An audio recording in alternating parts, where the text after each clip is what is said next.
waxaan xusi doonaa 10 qodob oo 5 ka mid ah ay la xiriiraan akhlaaqda camalka la xiriira camalka la qabanaya waa inuu shuruudaha iyo aadaabta leeyahay si akhlaaqdii wanaagsaneed loo maro shanta kalena waa qofka caamilka ah ee shaqeynaya ama cid ha u shaqeeya ama naftiisa be akhlaaqiyaadka isagana laga doonayo qodobka koobaad ee shaqada loo shardiyo marka la shaqeysanayo khudbadeena ku saabsaneyd oo waxa weeye mashruuciyatul amal waxa laga shaqeynayaa inuu yahay xalaal ah inagu sida gaalada shaqo ma tahay un ma nidhaan laakiin shaqadu xalaal ma tahay baa laga fikiraa oo sharcigu ma ogol yahay aayadaha aynu akhriyayna u daliila ilaahay baa wuxuu yaa ayuha alladina aamanu kuluu min tayyibati ma razaqnakum washkuru lillah in kuntum iyaahu ta'buduun wax ka cunaba ilaahay waxaan idisiyo tayyibka oo xalaash يا أيها الذين آمنوا أنفقوا من طيبات ما كسبتم ومما أخرجنا لكم من الأرض ولا تيمموا الخبيث منه حارانتو إلهي كدقى يا إن لا شقيستو يا إن لا الصدقة إذا استلم ضوء سيدا دراديت وحيابا بضن أو شرعي أنه حارانتين ويقف كمسلم كيو قرانيا حارانتو النوعية إذا كلا الدول خمرقي قماركا لاروشكا ribada bahasha la yiraahdo wixii qofku jirkiisa uu ibsanaya uu ka helo taamiinka waxyaabaha casrigan ay joogno baanankiina ribadii bay dhiri gelinayaan shuurankii caymiskiina gaaladii baa dabada ka wada inay deyn bixiyaan riba leh ama deyn ay qaataan riba leh isticbaadul casri baa la yiraahdaa casrigan waa waxyaabaha adduunyada lagu gumaysto sharciguna uu xaaraantinimeeyay suuratul baqara akhirkeeda ilaahay uu ka warramay kadalik waxa la yiraahdaa caymiska ama taamiinka kiisa tijaarigiina waa xaraam ka tacaawuniga ah sharcigu ogol yahayna in dadka lagu qasbaado ayana xaraama waxa sidoo kale sharcigeenu uu diiday ficilka xaraanta ku gaarsiinaya ama wax shay xalaal ahaa inaad iibsato ka shaqeysto ka shaqeysata ayaa mararka qaarkood inaad ka shaqeysata ay xaraam noqonaysa hubka inaad ka iibiso qofka naftiisa ku difaacaya waa xalaal laakiin markaad ogaato qofkani dhiig muslim uu daadinayo dagaal sokeeyo ku galaya inaad ka iibiso waa xaraam dawadan dhakhtarkii markuu dadka ku daweynaya inaad ka iibiso waa xalaal laakiin isbiirtoolihii markaad ogtay inuu cabayo ku sakhraamayo inaad ka iibiso waa xaraam waxyaabo laba waji leh baa jira iyadoo loo eegayo مفاسد يدبك كرتب بيا شرط قالبات وحوي إبرام عقد للعمل ليتحقق العدل ولينتفى الخصام إن هالشيء تروه ده كأنه هالشيء لانه بين لها يسلقلا أنك صاحب أنك ولا أنك أهله قول له نوا يسكو قرحا قرار لما ترى مرخاتي لما ترى وكلا لما أنا ويستليا sharcigu wuxuu shardi ka dhigay hadii shaqo dawladda loo qabanayo ama shirkad loo qabanayo ama shakhsi loo qabanayo heshiis waa laga maarmaan heshiiska isaga saddex arrimood buu ku fadhiyaa shaqada la qabanayo noocay tahay iyo waqtiga lagu qabanayo iyo mushqaada la qaadanayo muranba ma jiro hadii inta la xaqiijiyo shaqada noocaas ee xadidan waqtigaas lagu qabanayaa adduunkana waa la kala qaadanayaa labada qofka ka soo bixi waayun baa gaf kale ilaahay baa subhanahu wa ta'ala quraanka taa kaga warramay yaa ayuha alladina aamanu awfu bil uqud umada ilaahay imaan buu ugu yeedhaa wuxuu leeyahay heshiisyada ilaaliya walladina hum li amaanatihim wa ahdihim raa'un dadka muuminiinta ilaahay wuxuu ku amaanaynayeen kuwa ilaaliya ahdigooda iyo ballankay galeen shardiga saddexaad ama adaabta saddexaad shaqadu ay leedahay waxa weeye isnaadul amal ila man tatawaafaru fihi alkifaya shaqada in loo dhibo qof qaban kara oo awoodeeda leh oo ku eegunaanay noqon iyo isaga ogolaaday qof arkaysa inuu ku fashilmayo waxba looma dhiibo quraanku aad buu taa uga waramaa xadiiska nabiga cadeynaysa sallallahu alayhi wasallam nabi yusuf baa wuxuu leeyahay ij'alni ala khaza'in al-ard inni hafidun alim ninkii madaxda uu ku shaqada dhaqaalaha idib aniga ilaalinayana awood dawle aqoonna waan u leeyahay ilaalinna waan ilaalinaya xoolaha ummadda in khayra man istajarta al-qawiy al-amin asxaabta kamida buu nabigu la hadlo abi dar la oranay أبي ذر بالورنج رضي الله عنه إن قيمة بدن بوها مركان النبي وحى ويقول يا أبا ذر إنك ضعيف وإنها أمانة أبي ذر شقدك كما وناكسني يا مسؤولية له لا لك لا تكفي عنك لكن هل كاكو ما في عند أنت لنوى أمانة إن تكفى شلون طلع بابا هنا إسكتشوك لا تأمرن على اثنين ولا تلين مال يتيم dadka labanaha ahaatee madaxa u noqonin waxa madaxtinimada la ilaa iska daa qof baa macaan oo la muudsanaya oo laga yaabaa wax walba in laga dhamaysan karo ka joog agoonta xoolahoodana madaxa ka noqonin iyo mas'uuliyadana ha qaadin nabigu sallallahu alayhi wasallam wuxuu tilmaamay min calaamaati saaca qiyaamada calaamadaheeda waxa kamid ah idaa wusida al-amru li ghayri ahli fantadhir saaca idki bukhari saxiixa qiyaamada calaamooyinkeeda waxa kamid ah marka dadka aan aqoon lahayn amaanana lahayn xilka ummadda loo dhiibo waqtigaas qiyaamaha calaamooyinkiisa la joogaayo qiyaamadu ay soo dhowdahay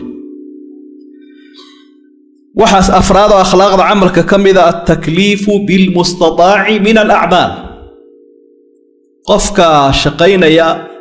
inuu isaguna qaato loona dhiibo shaqo uu kari karo shaqo awoodi karo shaqo aanu awoodi karayno ka culus ama ku badan hadduu idhaahdo waa xambaaranaya laga yeeli maayo si aanay shaqadu u fashilmin mid caama iyo mid khaasaba quraanku taasuu ina baraya laa yukallifu allahu nafsan illaa wuscaha laa yukallifu allahu nafsan illaa maa aataaha yuriidu allahu bikum alyusra walaa yuriidu bikum alcusra waa nusuusta sheegaysa qofku awooddiisa inuu tallaabsado camal iyo cibaadaba ilaahayna inama saarin waxaynaan karayn nabigu sallallahu alayhi wasallam ummadda islaamku la hadlo wuxuu kala hadlay shaqaalahooda shaqaala jiri bariga addoomaha xadiidku bukhaari buu ku sugan yahay nabigu waxa uu yiri inna ikhwanakum khawalukum ja'alahum Allah tahta aydikum addoomaha arkaysan waa walaalihiin diinteedin kula walaalay ilaahay baa madax idin ka dhigo waa shaqaala idin yihiin ولا تكلفوهم ما يغلبهم فإن كلفتموهم ما يغلبهم فاعلوهم على معنى الحديث شقدها أودرنا وحاني كرين حتى أودرتانا كساعدها كو إيجينا شقدها أدابت هذا وحكم إذا أداء الواجبات قبل المطالبة بالحقوق قفك الشقين يا إنه حقي صدون طود البضو مركو شقدي سلمايو وحلقوا شيء الشقدها قبو waqti walbana intaas lagu siinaya ama markay dhamaataa lagu siinaya wuxuu qofku dalban karaa xaqiisa markuu wixii laga sugay dhameeyo sidaasna waxa weeyaan arrin caama oo sharciga iyo aqligu ay sheegayaan xataa ilaahay baa taa addoomihiisa kula dhaqmay nabigu sallallahu alayhi wasallam mucaad buu la hadlay wuxuu yiri tadri ma xaqu allahi ala al-ibadi wa ma xaqu al-ibadi ala allah عاد وما تقارن حق إلهي أدومها كله يحق إلهي أدومه كله تفضلا وإحسانا وين حق إلهي أدومها كله وحوي إن عابدان وأنا عدك للا عابدين حق يسوي كله هنا حق يقول سيكون لنا يا وحوي إنه شرنا يا مركا وأنا عذاري مركا إنه قفك إلى هذا يسقون شقدي قبانين أما أي كلا كعسنت هاي أما أنا لما يستلموا حاجة يسوي نسكت جاي waxa ka socon maayaan laga aqbali maayo waana ta imika iska badan qof ba laga yaabaa intuu qandaraas qaato dhaxda markay maraysa inuu ka soo horjeesto kula way ugu goodaye ama soo kordhay ama waan iska tagay maxkamad iyo xabsi buu istaahilaa qofkaas sharciga hadii lagu dhaqmo muranba ma yimaadeen ka dawladda u shaqeynayana waa saasoo kale mar hadaanu qofku xilkiisii gudani mushaar ma leh akhlaaqda caamilka ayaa iyadana ay u gudbi lahayn oo shan qodoba qofka shaqeynaya آدابت اللوغة باهي هي شروطها وحكم إذا القوة والأمانة إنه يقف كان أمانة مثله وإنه صار شيء أودنا مثله وإنه كري يوحن أو قبن كريو أمانة ذا صد حرمات بكوب سنيس مراعاة الوقت هي وقت قال إلى عليه 6 ساعات 4 ساعات إحنا لقويش لبيه 8 ساعات وإن أنا قفك أنت كبحين شقضاء مرة دوهشيس كان صحيحي dadka qaar baa ku weydiinaya dawladdan u shaqeeyaa iyo hay'ad fulaane anigoon tagin baabaan mushaharka qaataaye ka waran waa inaynu weydiinaa adigu ma ogolaan lahayd qof aan kuu shaqaynin oo meeshaba kuu soo xaadinin inuu mushaharkaa qaato jawaabtu maya weeye maya buu ku leeyahay qof dee tanina waa maya waa mushkiladda hadda iska badan danta caamkaa qofka ku jira inaan cidiba dabagelinba wakhtigu waa daruuri shilimadii waxa isu dhigmo wakhtiga waxa ku ilaalinaya ammaanada inuu qofku qishka iska ilaaliyo waxa qishka la yidhaayo isweydaarka waxa labaad saddexaad oo ilaalinaya alla yastaqilla mawqicahu fil amal qofku shaqada caamka ah ee uu hayo inaanu danihiisa gaarka uga faa'iideysanin haday tahay lacagta iyo haday tahay gaadiidka iyo haday tahay shidaalka iyo haday tahay shaarka mas'uuliyadda uu gashan yahayba waayo qofku marka uu mas'uuliyadda caamka ah qaado dadku way u habradaan waxyaana wana way iska siisiyaan iyo hadiyado aanay marka kala siiyaan banaanka joogo marka qofku taa waa inuu ku xisaabtamaa nabigu sallallahu alayhi wasallam waxa uu man istacmalnahu ala amalin farazaqnahu rizqan fama ukhidha ba'da dhalika fahuwa ghulul aw fama akhadha musamaya majhul labadaba waa ku ansaxaya xadiis qofkaanu shaqo u dhiibnaa mushahar ku qaadanaya mushaharka waxaan ahayna uu xada ama qaata waa tuuga buu nabigu tuugadii waliba weynayd weey dad baa laga yaabaa intay hay'ad u shaqeeyaan ama dawladda ama shakhsiyaad markuu customerka iyo macmiilka ka soo iibinaya wax inuu yiraahdo maxaad aniga igu nabaysa waa arrin caam ah hadda iska badan waa wastaad waa nijaar waa shirkad buu ka socda wasaarad buu ka socda marka wuxuu leeyahay mashruucan ana keenay ama qandaraaskan ana kula fududeeyay si uu kuugu hirgalo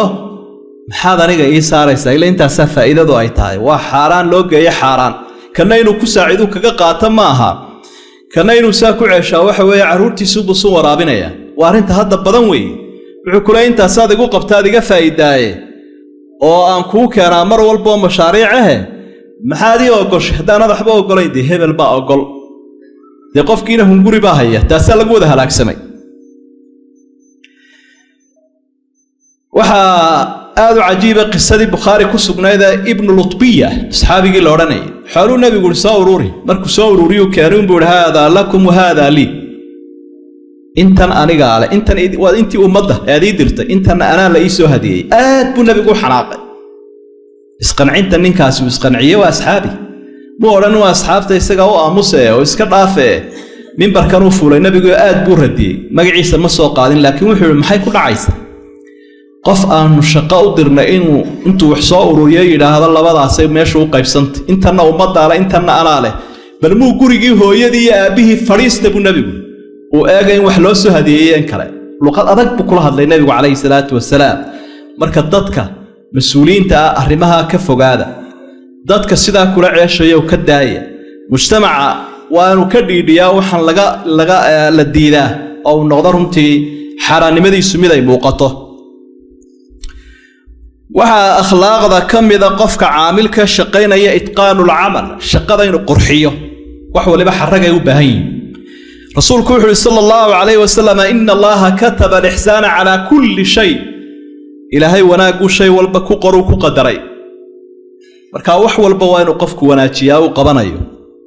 inna allaha yuhibbu idha amila ahadukum amalan an yutqinahu abal hadith ba muslim baa warinaya wardad yahow midkiin ilaahay u jeclaada markuu shaqo qabto hagaajiyo shaqada waxa laga feejigayo la diidaya qowda maqashi waxna ha u qaban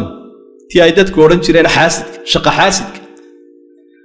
idan qadiyadaasi laba arrimood baa ku hirgelin karaya itqaanka midda horeeyo waxa weeyaan inuu qofku an yakhtaara al-amal alladhi yunasibu qofku markuu shaqadan wanaajinayo waa inuu u dhaqaaqa wax uu qaban karo shaqadan loo qabo adeertaa ma karayo ma aqaano waan orana fartan shaqaan aqaana tan waan garanaya iyadoo hunguri uu wado afku wax ka weyn la mariyo u dilaaca uu fashilmi uun adeertaa ma aqaana anigu intaasan karaya ma ku qabtaa iyo arinta labaad oo ah an yacrifa al-aamil mutatallabat al-amal qofka shaqeynaya inuu garto shaqadu waxay u baahantay waanu raado intaas oo qalabaan u baahanay waxaasan ku farsamayn karaya ma ii haysa maya adaba qaban maayo saasay shaqadu ku hagaagi kartaa waxa saddexaad akhlaaqda qofka shaqeynaya kamida iyo ka loo shaqeynaya labadaba ikhlaas daacadnimadu ma aha kaliya diinta iyo cibaadada taa way ku wanaagsan tahay laakiin qofka muslimkii wax walba waa inuu daacad ka yahay oo aanu khaa'in ahayn ikhlaaskuna waxa weeye istishcaaru alcaamili bianna allaha yaraah qofka shaqaynaya oo ogaada inuu ilaahay eegayo haddaan mas-uuliyiintu arkaynin kii loo diray haddaanu arkaynin haddaan sharcigii hor taagnay inuu ilaahay arkayo ikhlaasku waa ka iyo daacadnimadu marka iyadoon cidiba eegayn buu wixiisa wanaajinaya dhammaystiraya wuxuu aaminsan yahay inuu wixiisa xalaashado إلهي بأوحل وكل إنسان ألزمناه طائره في عنقه ونخرج له يوم القيامة كتابا يلقاه منشورا اقرأ كتابك كفى بنفسك اليوم عليك حسيبا كتابك أنا أخرج ذا لي إساق ما أنت حسابيك وقفلا واحد ثمين ترتباك كصوب حي marka qofku arintaasi xisaabtaasi inay dambayso waa inuu gartaa waatay ku kala duwan yihiin qofka diinta leh iyo qofka aan diinta lahayn diintiisa ilaalisa iimaankiisa bireeg iyo xijiyo waa qofka daacadda ah akhlaaqda looga baahan yahay qofka shaqaynaya waxa weeyaan al-iltizaam bi anzimati al-amal xeerka la dhigtay iyo nidaamka lagu wada shaqaynayo heshiiska iyo qodobadiisa inuu ilaaliyo markuu rasuulku taa ka warramay wuxuu yiri al-muslimuuna ala shuruutihim xadiidkii saxiixa muslimiintu waxay ku qasbayn oo hagaya oo kala wadaya shuruud ay dhigteen marka waxba labadii qof ku heshiiyeen isu shaqaynayay isu baahnaa qodobada heshiiska qof waliba uu ku qasbay inuu fuliyo waa akhlaaqday ka mid tahay wax rag isku ogiyay ma xumo bay dhaaf Soomaalidu ha dad baa isku og xadiidkaasaan u daliila marka kaasa idin qornaa qof waliba waa inuu halkaas akhristaa gartiisa waxa xaq lagu lahaa fuli qodobka ugu muhiimsan waxa weeye shanaada akhlaaqda amalka kamida ama ka shaqaynayaba يلا شقيها الالتزام بالواجبات الشرعية إنه قفك إلاليو لا شقيها هي شقالو با إلاليان واجبات كشرعية دينتو وحيابها واجبتي إلهي نقد دون يابا كهرية عد كلب وحي كاد دونيس مركز طول شقينا وين لقو درا قورما وقتك الصلاة وا قورما جمعية قورما لا تجا أذان قورما كوبين رمضان وا قورما shaqooyinka ilaahay amarkan ilaahay ba amarada kale oo dhan ka horeeyay marka cidna laga ma yeelayo cidinayna heshiiska shama aha khilaafsan oo ka hor imanaya waajibaadka sharciga marka qaar kood baad golayaasheena iska dhageysanaysa niqaash iyo dood baa iska jirta kulul oo 2 saacadood si soconaysa masaajidka agtoodana aadaankii baa sameecada laga duubay ka dhaxbaxaya loomaba jeedaba loomana joojinayo dadka shaqaalaha ay waa inay cadaystaan qofku bareeriisu dhiibtooda waqtiga salaadii baa ku beegan muallim baana waqtiga xiisadaas waxay ku beegantay faralkii deemar shaqayn karayo kana waa inuu marka horeba ku xisaabtamaa arrimaha marka la isla akhriyo shanta iyo shanta waxaan rajaynaynaa shaqadiina xalaal noqoto shaqadiina wanaagsanaato shaqadiina aanay muran yeelanin marka waxa halka kaaga muuqdo in aynu ka arkaynaa sida shaqada gaaladu u qabtaan inaynaan soo waaridin وإنه حلال يا حرام بينو كلا أجنا محا حلال إنه قادنا محا حرانا إنه كفي جنانا أرين كنا عالمية الدنيا دو بس أسوي شقيسة تنال أركيشري وحاطة تقف كور وريجة دين تبو كتر بوضو دين تمحيرين إذن مهمة الإسلام كسي عمل كواتا آداب الله شرطية يا أخلاق دنواكا إنه إلى الله إن كل ذانينا وحين هينانا وكبر كوبيا وهذه يجر مركز الآداب تنيو أخلاقيات كان لا إلالية بركة دي وإيمان يسوي لها يبقى كارها للنقونية هدي كلنا بدنانتي وحبة ترين ما يصير بلا بركة وكدن بين يا وحي